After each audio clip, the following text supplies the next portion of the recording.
Megat Jamil, diperankan Bron Palarae, adalah staf ICD asal Malaysia. ICD atau International Crime Department merupakan lembaga yang menangani kasus kriminal antar negara Asia Tenggara. Sementara Serena Tau, diperankan Rebecca Lim, adalah staf asal Singapura.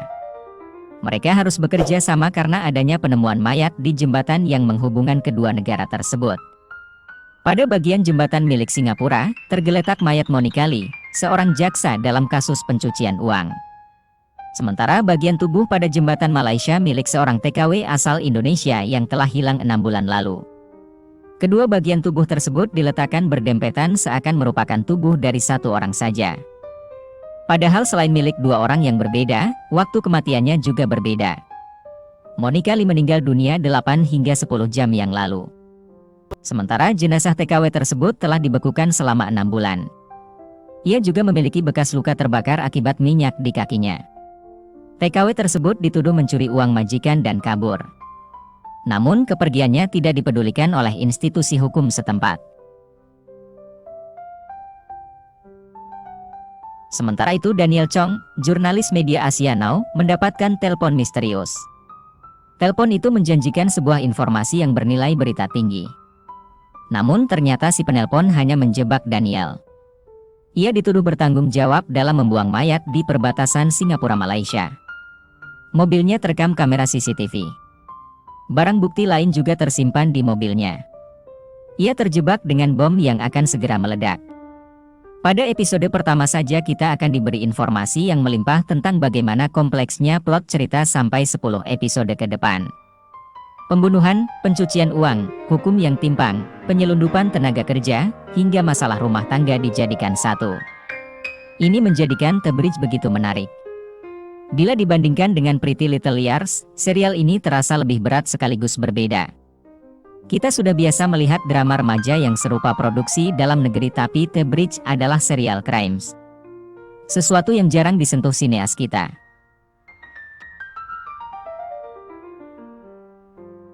Akan banyak penonton yang mengapresiasi The Bridge Season 2 karena kita masih kekurangan drama serupa produksi Asia Tenggara. Kita butuh sesuatu yang seperti ini. The Bridge membuktikan bahwa kita pun mampu membuat serial bergenre crime seperti di Korea atau Amerika. Kelebihannya, serial ini menampilkan lokalitas yang kuat.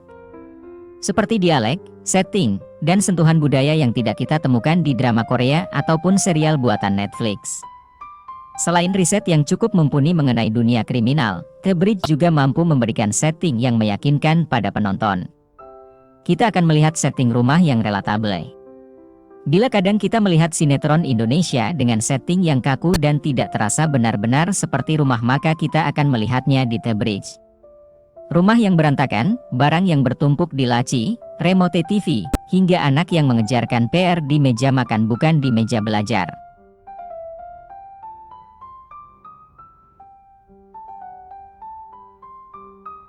Penampilan para aktor dan aktrisnya patut diacungi jempol. Begitu pula bagian makeup dan wardrobe. Benar-benar terlihat natural. Misalnya istri Megat yang terlihat kelelahan menangani 3 anak yang terus bertengkar. Ia menggunakan pakaian seadanya tanpa makeup di dalam rumah. Serena juga mengkritik mobil Megat yang katanya bau.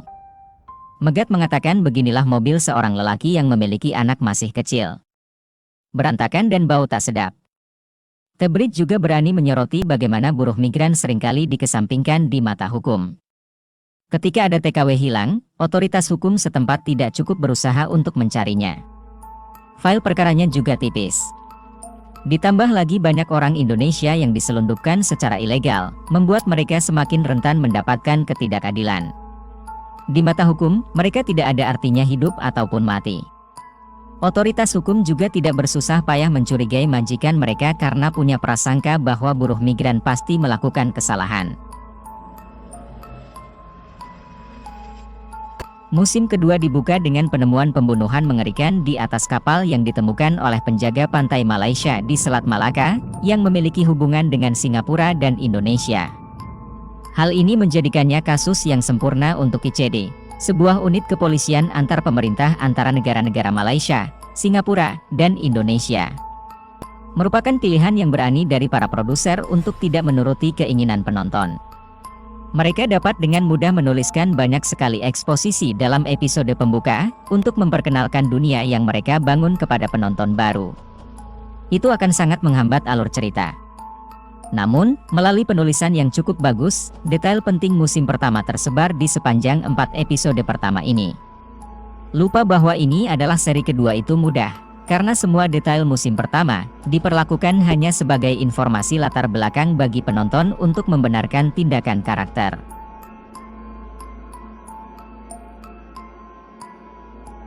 Rebecca Lim kembali sebagai Serena, seorang detektif Singapura yang intens dan tegang, semuanya hitam dan putih. Ia beradu peran dengan Harry, diperankan aktor Indonesia, Aryo Bayu, seorang detektif dari Indonesia yang lebih santai dan berwawasan luas. Ketegangan dimulai dari pertemuan pertama mereka melalui konferensi video, sesuatu yang dikenal di era COVID-19, dan ketidakpercayaan mereka meningkat dari sana. Megat, yang temperamennya mirip Harry, adalah karakter yang berdiri di antara mereka berdua, bisa dibilang begitu, karena pernah bekerja dengan Serena di masa lalu. Yang dilakukan serial ini dengan baik adalah memberi setiap karakter suara mereka sendiri, yang terasa otentik dengan tempat asal mereka, Singapura, Indonesia, atau Malaysia, yang tidak pernah terasa dipaksakan. Orang Malaysia yang sudah cukup umur, pasti mengenali wajah Wan Hanafisu, yang sangat hebat dalam segala hal yang dilakukannya, Pete Teo, Louisa Chong, Patrick Teo, Chew Kin Wah, Douglas Lim, dan Zahim Al-Bakri, yang memerankan orang Inggris yang tidak jujur. Namun, 3 yang terakhir sedikit menarik, dengan Kin Wah dan Douglas Lim memerankan karakter Tionghoa yang cukup stereotip seperti Pua Chu Kang.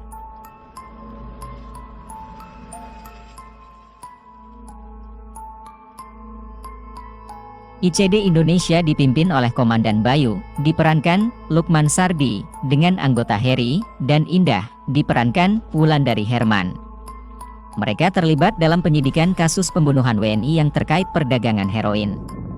Korban pertama adalah keluarga Susilo bersama istri dan kedua anaknya. Mereka ditemukan dalam yacht yang terdaftar di Singapura. Nantinya diketahui si pembunuh memiliki ciri khas dalam beraksi. Serena curiga kalau Susilo terlibat sesuatu, hanya saja catatan kriminalnya bersih. Berkat instingnya ia menemukan heroin dalam yacht tersebut. Penemuan heroin itu menghubungkannya dengan seorang kurir. Sang kurir mengaku akan mengirim obat-obatan pada seorang anak kaya. Anak kaya yang dimaksud adalah Zack. Ayah ibunya sebenarnya mendapatkan uang mereka dari jalan yang haram. Sang ayah berani melakukan apa saja demi mendapatkan uang. Sementara sang ibu ingin bertobat karena menyadari umurnya tidak lama lagi. Tapi Zack tidak merasa bahwa bisnis yang ia miliki sudah cukup. Ia justru tergiur dengan hal lain.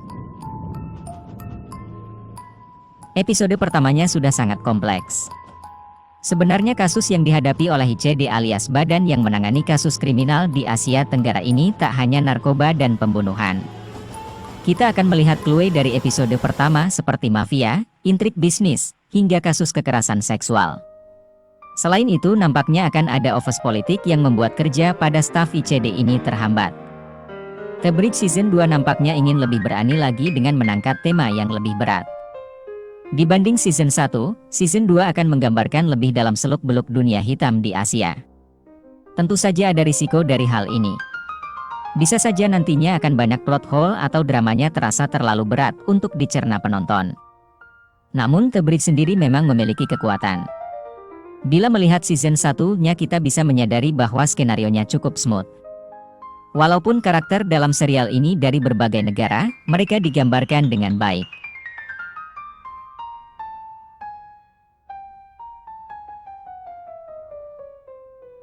Tiap karakter benar-benar menonjolkan keunikan negaranya sendiri.